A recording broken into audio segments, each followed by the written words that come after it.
It's Friday, July 5th, and we're dedicated to social media. The conversation starts now, only on Foster TV.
It's Friday, July 5th, the day after the 4th of July.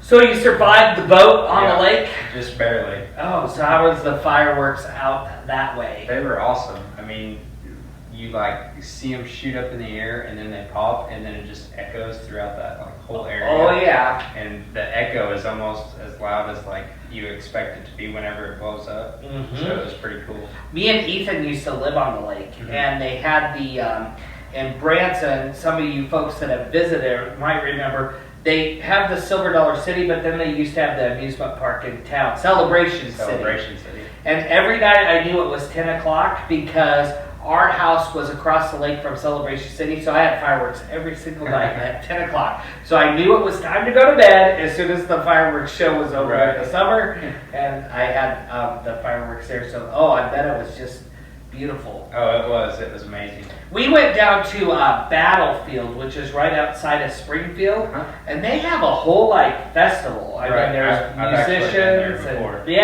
and they got vendor village and food and all of that kind of stuff. And the kids really enjoyed that. We went to a bunch of those this year, and the kids, I think, are now all used to fireworks, from the 1-year-old to the 21-year-old. I think everybody's used to fireworks. And so we'll see how it goes next summer. Did you shoot any off yourself? Oh yeah, we have that acre in the back of the house, and so we come home from the fireworks, and then we shot them off till probably about 12:30 at night. And so my neighbors probably hate me, but both of our side neighbors were gone. So well, that worked out good then. Yeah, it worked out good, and we had a really good time with that. And the kids love doing the fireworks. Oh, I bet. Every single one of them. Right. So, Florida's in the foster care news. And I kind of like what it's saying. I'm wondering how they're going to implement this. Yeah, they've definitely set it in motion, but now it's okay. Right. Now we need to see the process and how they're going to get this done.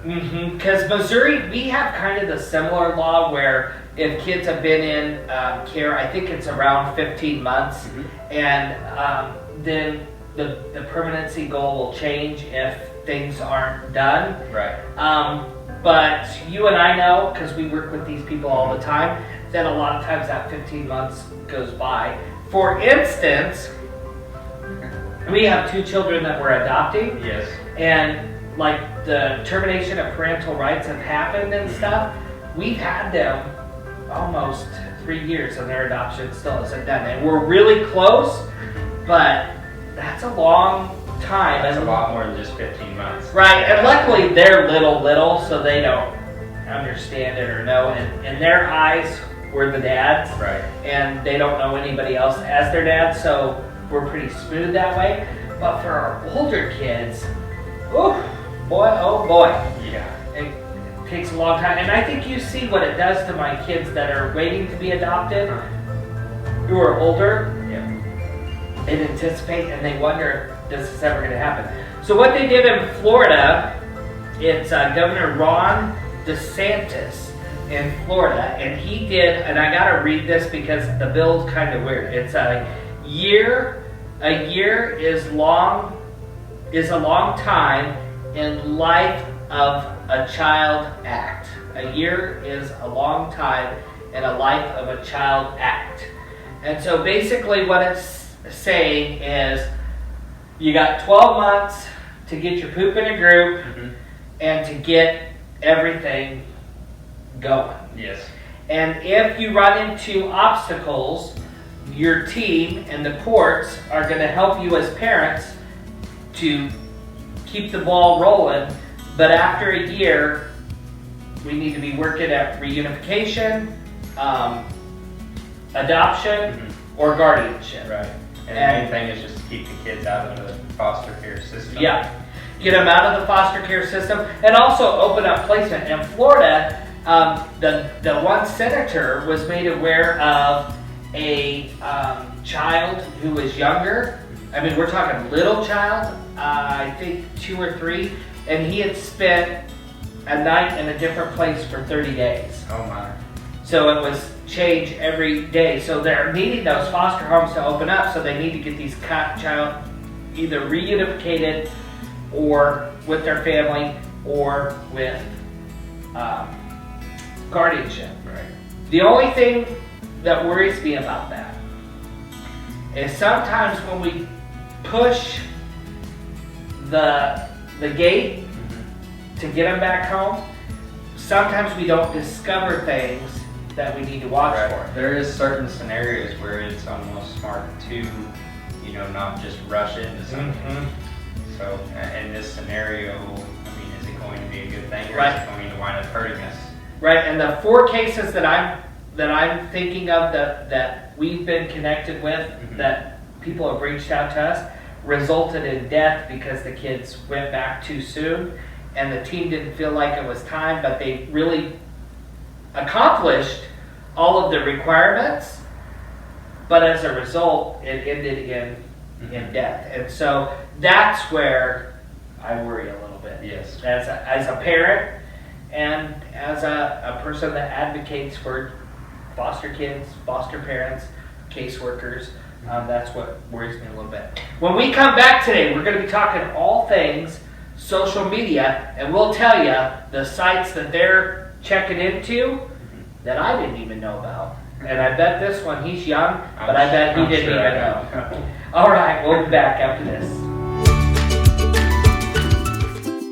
Your logo deserves to be on our duffel bag. Contact Cindy McDaniel today. We'll get to 3. Yeah, that's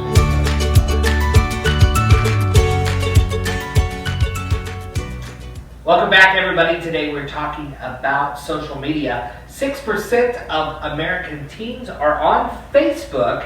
41% are on Snapchat in the United States, showing that Facebook is not so popular anymore for teenagers. And some of your basic or well-known social media is not really the hot button for your teenagers. Today we're going to talk about some of the rules that you can have around your house and some of the things that you may or may not know about as far as social media is concerned. This is hard for me because it shows that I am definitely getting old.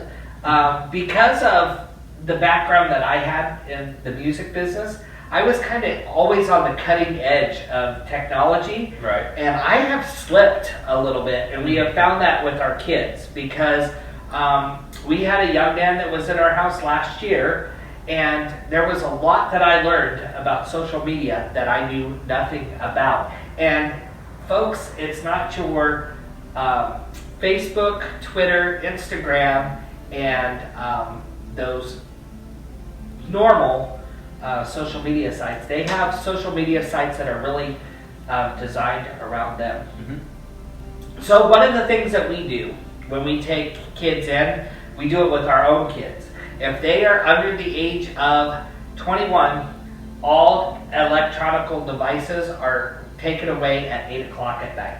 And we take those to our room. I know whenever I was younger, that was how it was in my household. They always would take our phones at 8 o'clock, 8:30. Right. And leave them in their bedroom, locked in their bedroom. Yep. I have, some people are probably thinking, well, God, even his 18-year-olds and 19-year-olds, he takes their phone. I have very nice-looking boys, and I don't want my nice-looking boys' stuff out on the internet. Mm-hmm. And I will take precautions as long as they live in my home to make sure that those things aren't out there. And so, yes, if you're under the age of 21, you live in our home, we take your electronic device at 8 o'clock. Mm-hmm. The other thing that we do is we shut down our internet, Mm-hmm. usually at bedtime, because I'm kind of a junkie and I work late, so I'm Instagramming and posting for Foster TV and all that kind of stuff. But by the time I go to bed, all internet is shut down. And that works good. Mm-hmm. Unless you have somebody who has a hotspot. Yeah. And they can get those in at the library at school. So if they're bringing a hotspot home, then you got to be aware of that. Mm-hmm. But you can kind of catch that because you'll see, like if you go in and look at posts, like on Instagram and stuff, it'll show how long ago it posted. So that'll kind of make you aware if they have a hotspot at home.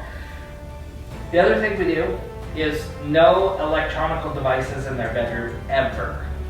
And I'll tell you, they can chat with their friends. I'm cool with that. They can send pictures and all that stuff. Mm-hmm. But if I walk into a room and I see them hurry to get out of something on their phone or on their tablet or on the computer, instantly take it away. Mm-hmm. Because if you're instantly getting out of something, there's something on there that you don't want me to see, and so it's taken away. If you're sitting there and you're still chatting and I walk into the kitchen several times and they don't do anything, we know we're pretty safe. When we come back, we're going to go through a list of different apps that your kids might be using so that you can be aware. Right. And then also a secret that they have that you might not know. Right after this. On Foster. I'm Jackson and I'm 12. Last night, my parents were arrested.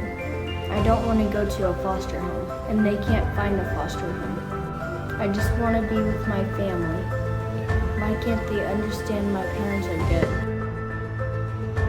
118,000 children and youth in America are waiting to be adopted. With your $10 a month contribution, you can help Foster TV raise awareness to get more foster families and get these children adopted. Help us to get the conversation started.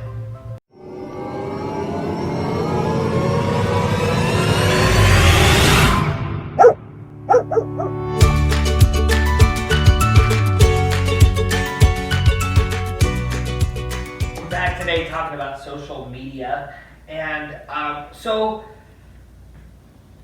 I didn't know that there was so many other ones. Like I knew about Snapchat, but that's become kind of normal. Yeah, Instagram, Twitter, Facebook. Like I knew those. Go-to. And then like the WhatsApp, I knew about that because we had a foreign exchange student, and his dad and mom have become really, really good friends of ours.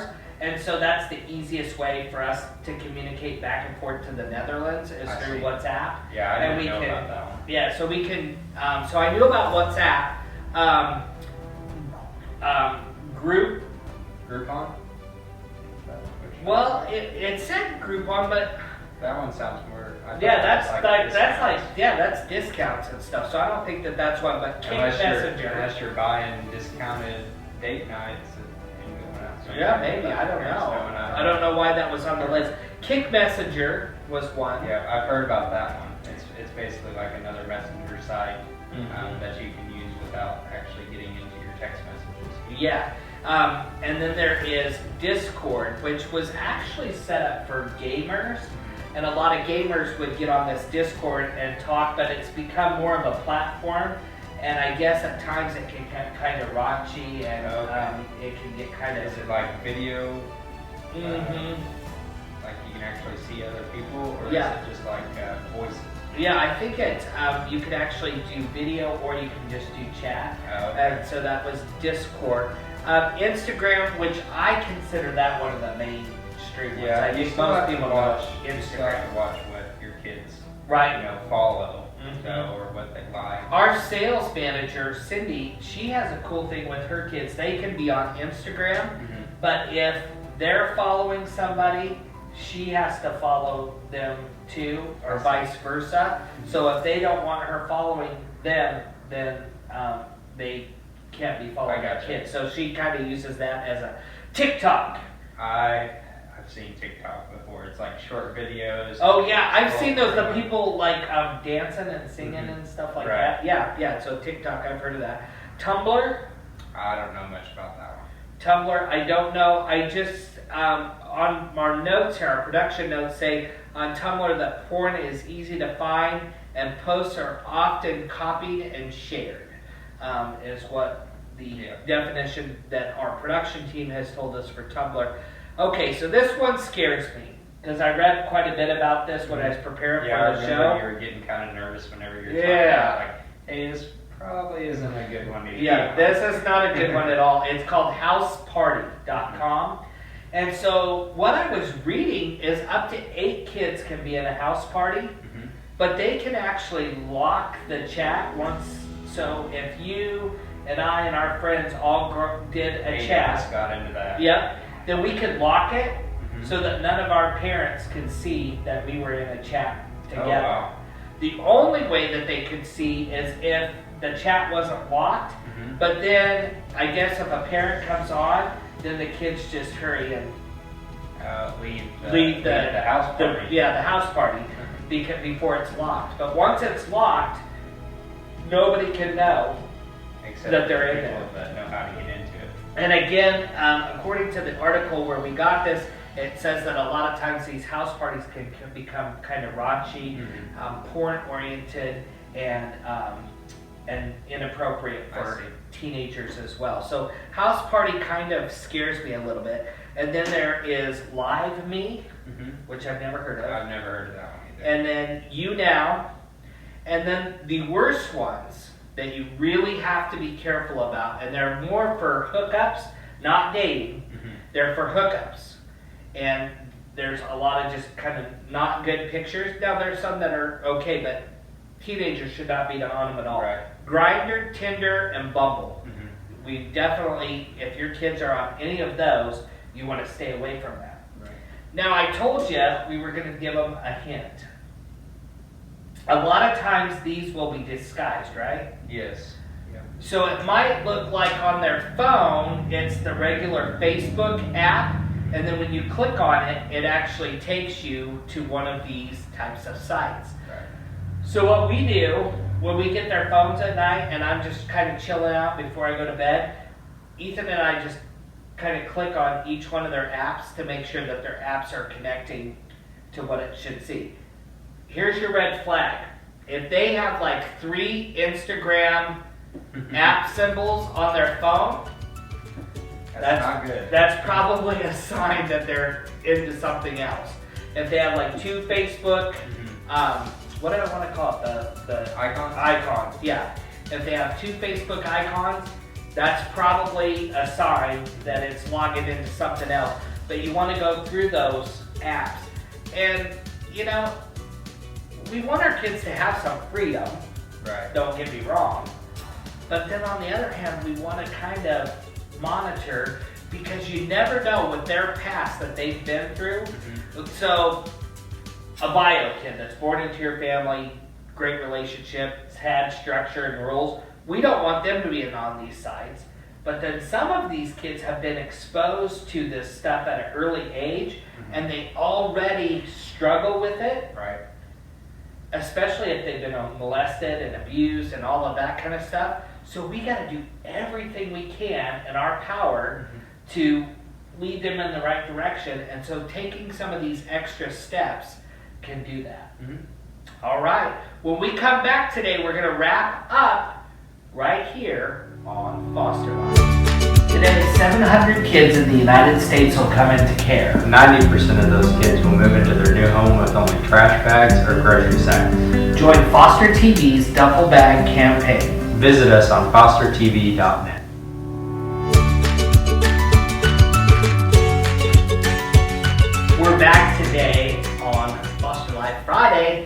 the weekend, July 5th, right after a holiday. I bet a lot of people have today off because yesterday was the probably 4th of July. Either that or they just took this day off. Yeah, I know Ethan is off today, and my other son is off today, so a lot of us have a long weekend, and my mother-in-law is coming down. Joey.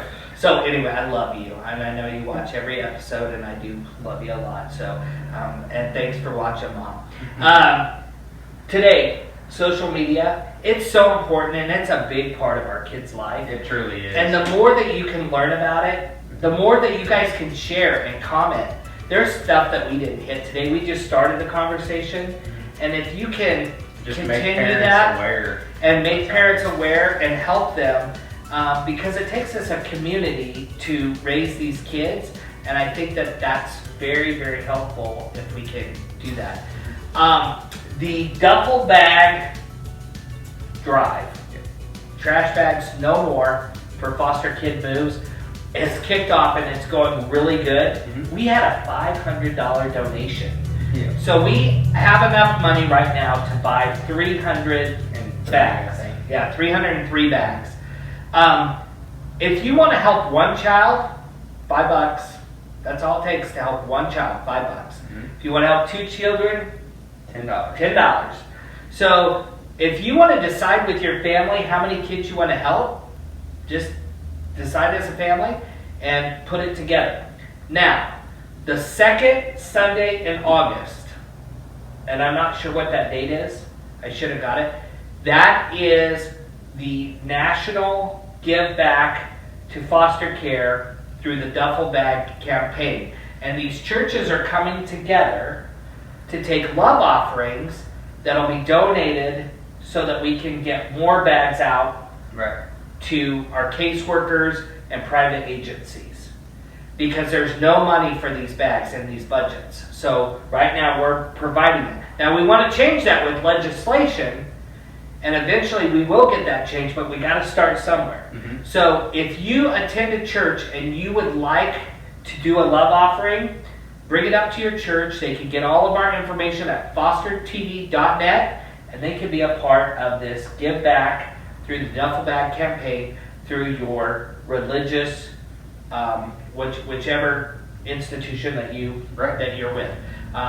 And so we'll be doing that, and I think that that's going to be a great thing to see those people come together as well. We'll be back on Monday, and we're going to be talking about relationships coming up Monday. Afterlife is a HEDFRA production, only on Foster TV.